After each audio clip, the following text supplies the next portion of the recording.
Chapter 3. You Don't Know What You Don't Know. Understanding Your Mind. Many years ago, let's say about 2,400 years ago, there was a problem dude. Now, when I say problem dude, I don't mean that he was good at solving problems, even though he was. He was a problem dude because he created a huge problem for the people in the city he lived in. He was dirty and fat. Sometimes he would walk around naked and was frequently seen pooping and peeing in public. But worse than all of that, this guy had the audacity to walk up to and argue with anyone about anything. Worse still, he would argue so well that he would confuse the person that he was arguing with to the point where they just got confused and sometimes didn't even know what they believed in anymore. But above all that, there was one thing the people of the city simply could not put up with anymore. The fact that he was leading the youth astray from some of the common beliefs of the society that he lived in. This upset the people so much that they took him to court. It just so happens that the people of the city were wrong. Socrates, yes, that Socrates, was in fact opening the minds of the youth to be able to think more critically about the human nature. He was actually helping his society to move forward. His students were learning how to think in new ways. One of those students was a guy named Plato. Now, Plato was not a dumb guy. He came up with all kinds of cool ideas. New ways to open his mind and new ways to open other people's minds too. This guy was learning to know what he did not know. In fact, he was learning to know what he didn't know he didn't know. He had a thought experiment, probably his most famous. Some people call it Plato's Cave. In this thought experiment, Plato presented a story to help people understand the nature of reality, knowledge, and the meaning of life. It goes a little like this. Plato's Cave. In the story, a group of prisoners had been imprisoned in a cave since birth with no knowledge of the outside world.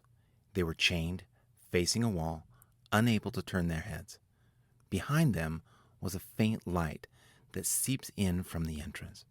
Occasionally, people would walk past the entrance, carrying animals and other objects that formed shadows on the wall. The prisoners would name and classify these illusions, believing that they were seeing real things. They thought that these shadows and the sounds from outside were real, live monsters. Suddenly, one prisoner was freed and taken outside for the first time in his life. The sunlight hurt his eyes, and he found his new environment disorienting.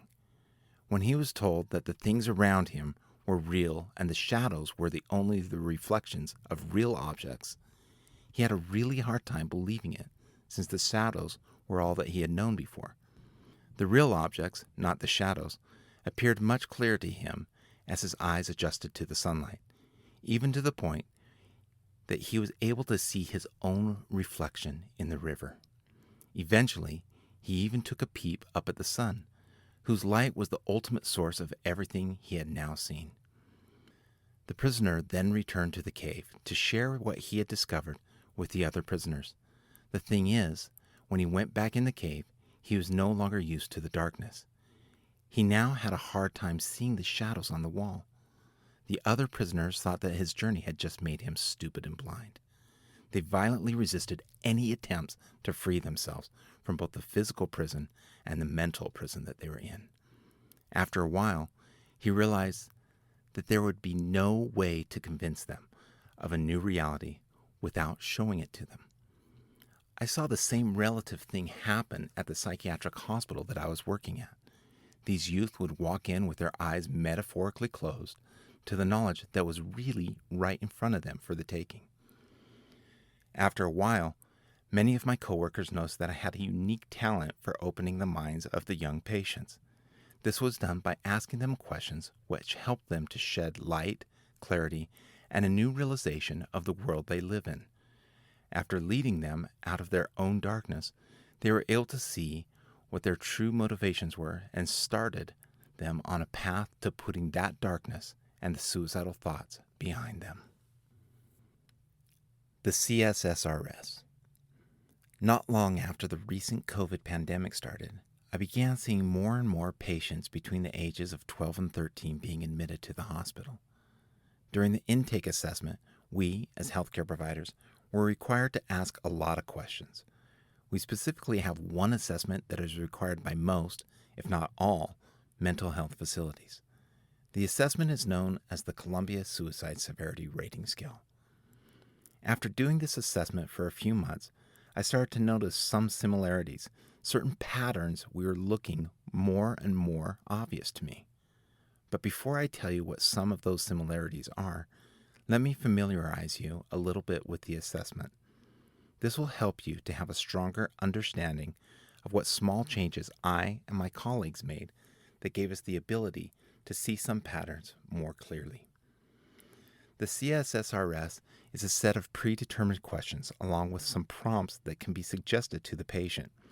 The use of these questions can help you to possibly detect a person's intention to harm themselves. If you are interested in using them, please use them wisely.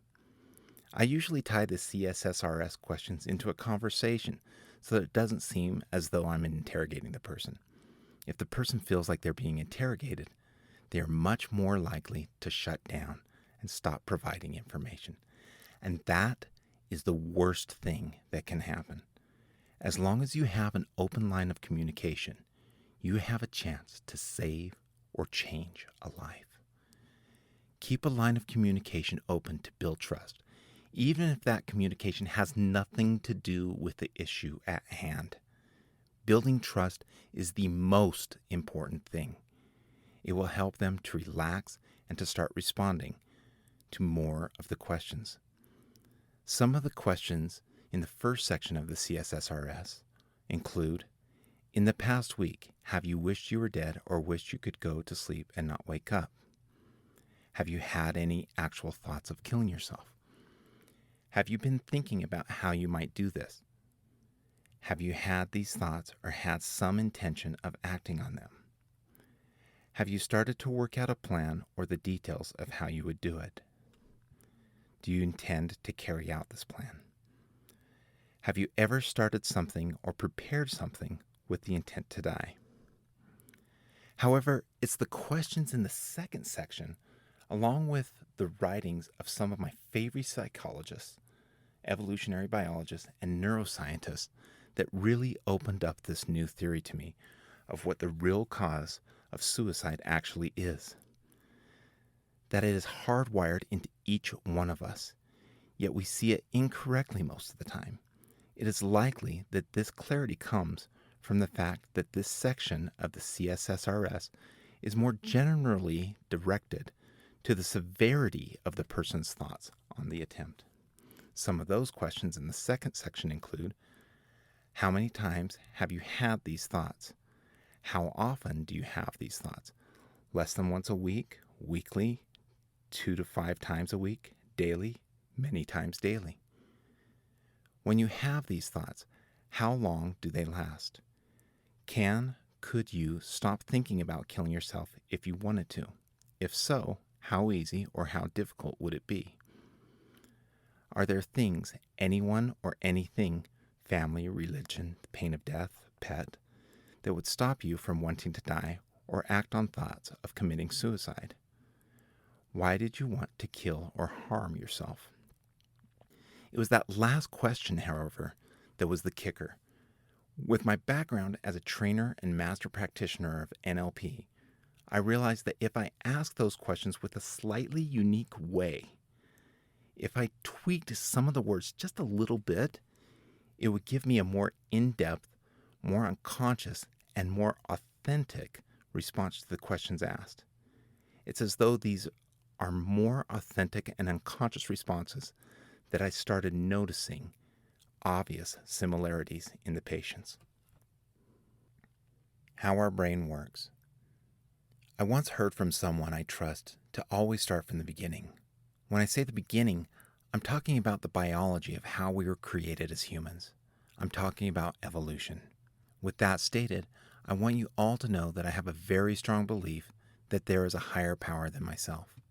I further believe there's definitely room for the idea that evolution was guided by intelligent design. If that offends any of you, that's not my intention. This is not meant to offend anybody.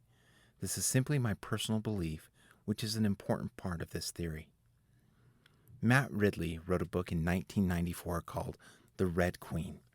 It's a theory that has been utilized in biology for years. The Red Queen theory comes from Lewis Carroll's book, Alice in Wonderland. In the book, Alice in Wonderland, the Red Queen is in a carriage with Alice. Alice noticed as the carriage was moving forward, so were the trees. The Red Queen seemed almost to read Alice's mind. The Red Queen then told the carriage driver to move faster since Alice had noticed the trees seemed to stay in the same relation to the carriage. It's kind of like the antibiotic bacteria competition that you may have heard of. As we create an antibiotic for a patient to get rid of a bacterial infection, sometimes the bacteria mutate and grow a resistance to the antibiotic. MRSA is a superbug that mutated and is now resistant to the antibiotic that had originally been created to cure it. This is just a simple example of how evolution happens, an example of how everything evolves so that they can survive. However, we didn't just evolve physically to survive. Matt Ridley points out in the book that we didn't only evolve physiologically, but psychologically, emotionally, mentally, and spiritually. We evolved in all areas of life, and all these ways of evolving have helped us to survive as a species. What a cool idea to realize that the ways we think, feel, believe, and behave have all been developed over all these years so that we could survive as a species. We developed to have the quantity of hair that we must to protect our body from cold or exposure. We have the muscle structure that we do today so that we have the strength to survive. Maybe to hunt or collect, or to carry heavy things. Our eyesight developed so that we could see the food as well as the dangers that we needed to watch out for. The emotional and psychological traits that we have evolved over all of our survival. For us to continue our species and to survive, we evolved to have different things that come to be permanent parts of our neurology. One of the biggest things that developed over time was the fight or flight response. Fight or flight. Now here's the interesting thing with the fight or flight response that many people don't realize. That statement of fight or flight is wrong for 2 reasons. That's right, the statement is wrong for 2 reasons. The first error is because the order in which it is stated is wrong. Back when we were hunters and gatherers, when we were one of the items on the menu of a lot of predatory animals, when we were being chased down and eaten ourselves, we did not fight, then flight. We didn't wait for the lion or tiger or bear to come and eat us and then make our first defense, to be fight. Not at all. Before standing around and waiting to fight a bear, we would run away. We would take flight. That is the first error in the fight or flight statement. The second error in the fight or flight statement is that there was one other F word before the flight and the fight. And no, it's not the swear word either. The F word that we're referring to is freeze. But what is the purpose of us freezing in the sight of a predator? Good question. The conscious mind and the unconscious mind. Have you ever heard of the terminology state of flow or flow state? Well, years ago, in 1990, a Hungarian-American psychologist named Mihaly Csikszentmihalyi wrote a book that outlined his theory on flow. He showed that when we are in alignment with our conscious mind and our unconscious mind, we are in a state of flow. Part of that information was based on the neuroscience of our conscious mind and our unconscious mind by showing us numbers that represent the functionality of both the conscious mind and the unconscious mind. Csikszentmihalyi focused for years on research that measured the electrical impulses to various areas of the brain. Through taking a closer look, he determined that some parts of the brain were the functional parts of the conscious mind, and the unconscious mind. There's still some debate on this, however. What he found was amazing. The research showed that there is a huge difference between the amount of information they both can process per second. If we were to make a simplistic drawing of the mind, we would see that there is a conscious mind and an unconscious mind divided by two filters. One is called the critical faculty, and the other is called the reticular activating system. Some of you that are into studying personal development may have heard of the reticular activating system and or the critical faculties. We get into understanding the conscious mind and the unconscious mind and the two filters a lot deeper in some of our trainings and certification courses. With that said, the conscious mind is the part of the mind that we are aware of, and the unconscious mind is the part that we are not as aware of. The conscious mind does a lot of less processing than the unconscious mind, and the two filters between the conscious and the unconscious mind work very differently too. The critical faculty filter helps keep us safe from doing impulsive actions that could harm us. The reticular activating system filter works by helping us to be more aware of what we want to become aware of. It's like when you buy a new car and you see a lot more of that same car right after you buy it than you did before. The reticular activating system is an awesome part of your mind that helps you to achieve your goals. But what about the conscious and the unconscious minds? According to the Encyclopedia Britannica, we absorb 50 bits of information per second with our conscious mind. However, many other models that I've seen put that number a little higher, between about 126 and 133 bits of information per second. But guess how many bits of information we absorb and process with our unconscious mind per second? Go ahead, guess. 11 million. That's right, about 11 million bits of information per second. With further research, a group of neuroscientists out of Stanford said that that number is actually increased to about 40 million as of late November 2020. But what does that mean? What is the significance of that? It almost seems like it's too much to handle. It seems that so much more is processed by the unconscious mind than we can process with the conscious mind. Well, that's exactly the point. It is too much information for the unconscious mind to handle consciously. Let me explain. Remember when we were talking about the fight or flight response? Remember how incredibly smart we are now that we know that it's actually the freeze, flight, and fight response? Well, this was installed into each and every one of us over years and years of development as a species. It's there for a reason. So what is the reason? Remember how cool saber-toothed tigers were when we were in elementary school? They amazed us so much. They were like regular tigers, but they had these huge two teeth that looked like saber swords that they would use to hunt and kill their prey. If you were anything like me, you thought they were awesome. However, what is not awesome is when a saber-toothed tiger is stalking you. Imagine that you are in the middle of a field 100,000 years ago.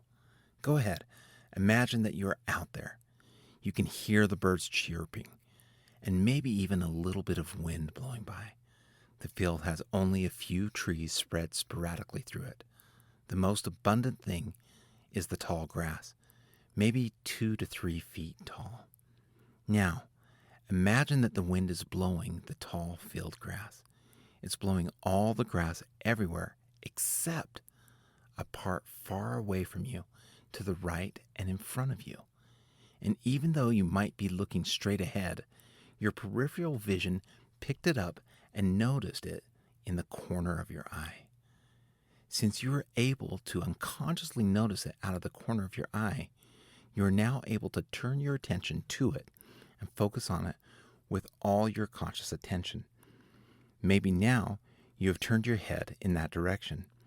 You start focusing consciously on the sounds around you, all around a small area. You notice the grass is moving, but in one area it is not. Maybe it's moving differently now. Although you don't know if it's a saber-toothed tiger, you suspect that it is, and that gives you the opportunity to freeze so that maybe the saber-toothed tiger doesn't see you. Many times, when people are initially scared, they freeze when there is a threat. Yes, we might jump out of our skin at first, but many times people freeze. This is often because we are overloaded with way too much information. We are overloaded with those 40 million bits of information. You might have even heard the saying paralysis by analysis. It is times like these where we have so much on our minds that we forget to take action towards anything. In a way, it's almost like we're paralyzed. That's why we need to turn our attention directly towards the problem and focus on it consciously. We do this so that our thinking brain, our logical brain, our conscious mind can help us to come up with a solution of how we are going to get out of the problem. But the freezing part was definitely placed within us as a survival mechanism. It was placed there to help us live, survive, and continue the species by having and protecting our children. In addition, we learned to freeze because these predatory animals' visual acuity is worse than ours. Their ability to visualize us is less than ours. In fact, out of all the mammals, our visual ability is better than any other mammal on the planet. This means that the predatory animal can't see well. They're not noticing the difference of color so much. They're looking to notice the difference in motion and then move after and attack the motion they see. Therefore, if we move, we will be chased after. If we freeze, we might survive.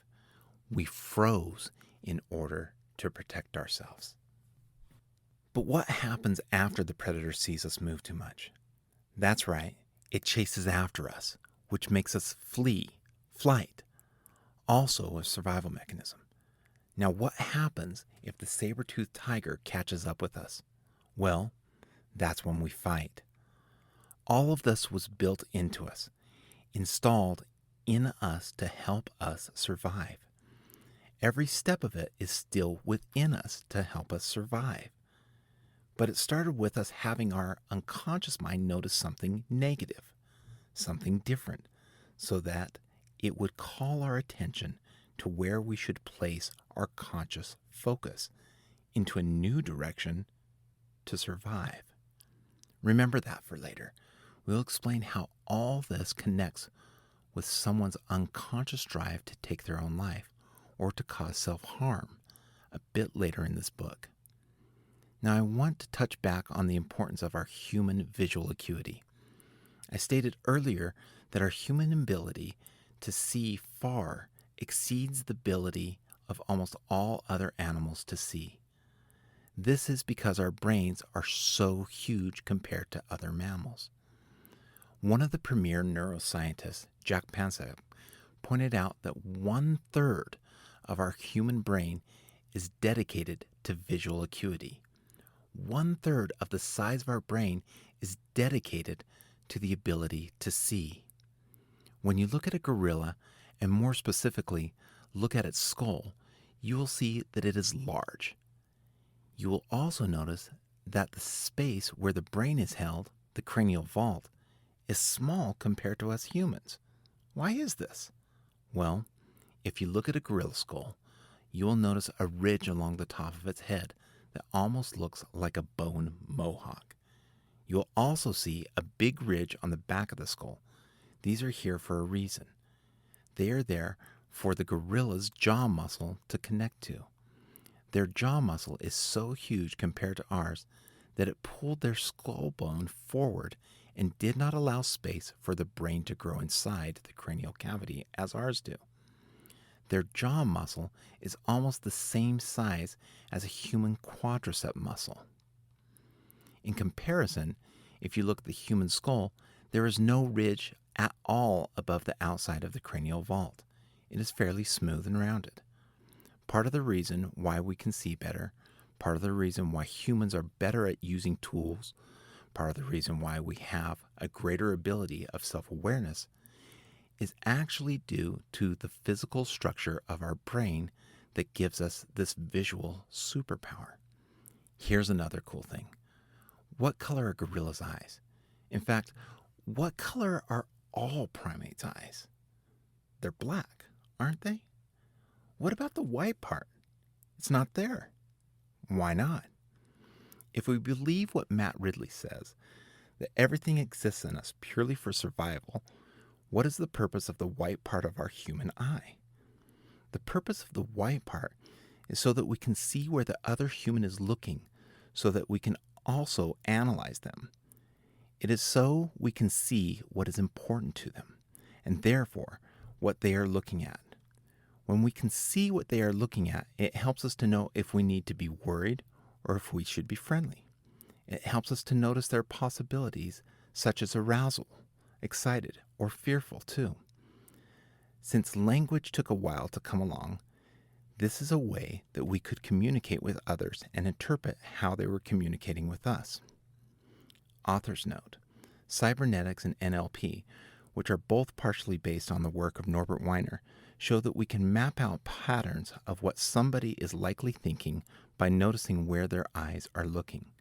We as humans have been reading this body language subconsciously for thousands of years, yet with the right training in body language analysis, we can learn to do this consciously too. Let's jump back into the topic of visual acuity. Here is another cool thing about this visual acuity. As previously stated, we can see more than other animals because of our physical differences that help us to create mental, emotional, and psychological differences.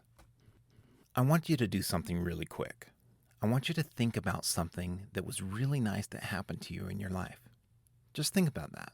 Maybe it was a time when you kicked butt on a test. Maybe it was a moment with a friend. Maybe it was the fantastic food you ate. Maybe it was a super romantic time.